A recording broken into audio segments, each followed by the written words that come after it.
कुछ रिश्ते टूटते नहीं, बस हमेशा के लिए थम जाते हैं। यह कहानी है उन लफ्ज़ों की जो कभी कहे नहीं गए, उन कदमों की जो किसी की मोहब्बत रौंद कर आगे बढ़ गए, और उस दिल की जिसने सब कुछ देकर सिर्फ एक नाम मांगा था। विवान एक शांत लड़का था, अंदर से टूटा हुआ, बाहर से मुस्कुराता हुआ। वो किताबों में जिया करता था और मोहब्बत में डूबा करता था, बिना इजहार के। और फिर एक दिन आया अनाया, खूबसूरत, हंसमुख और बिल्कुल अलग। विवान की दुनिया रुक गई थी। कॉलेज के पहले दिन ही वो उसे लाइब्रेरी में मिली थी। किताब की जगह किसी की आंखें पड़ रही थीं। विवान ने कभी कुछ नहीं कहा, वो बस करता रहा। क्लास में सबसे पीछे बैठकर अनाया को देखना, उसके लिए नोट्स तैयार करना, उसके हर जन्मदिन पर बिना नाम के तोहफा भेजना। वो कहता, तेरी राहों में हमने मोहब्बत बिछा दी थी, तूने उस पर चलकर हमें कुचल दिया।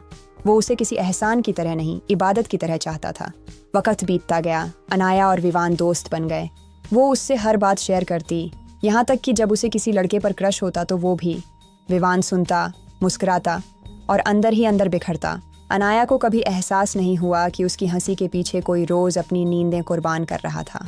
फाइनल ईयर में एक दिन अनाया ने बताया, विवान, मुझे आरुष से प्यार हो गया है, वो प्रपोज करने वाला है। वो पल जैसे किसी ने दिल को निचोड़ दिया हो। विवान मुस्कुराया और कहा, बहुत खुश हूँ तुम्हारे लिए। और फिर उसी शाम पहली बार उसने शराब को चखा और अपनी डायरी में लिखा, मैं उसकी खुशी में शामिल था, लेकिन खुद की बर्बादी का जश्न मना रहा था। कॉलेज खत्म हुआ। अनाया और आरुष एक साथ थे। विवान बस एक नाम रह गया, एक अच्छा दोस्त। अनाया को उसके प्यार का एहसास कभी नहीं हुआ, शायद उसे करना भी नहीं था। कुछ प्यार एक तरफा ही मुकम्मल होते हैं।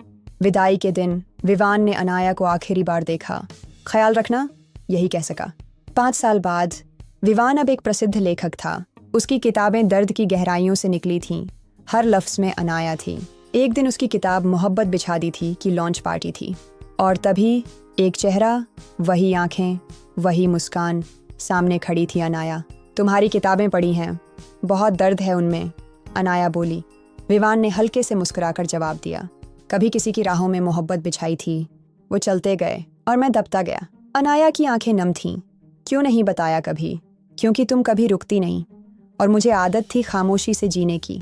अनाया अब अकेली थी, आरुष उसे छोड़ चुका था। क्या अब भी कोई हिस्सा बाकी है तुम्हारे दिल में? विवान ने गहराई से देखा और कहा, अब भी हर धड़कन में तेरा नाम है, पर अब मैं उसे किसी किताब में बंद कर चुका हूँ, ताकि फिर कोई कुचल ना पाए।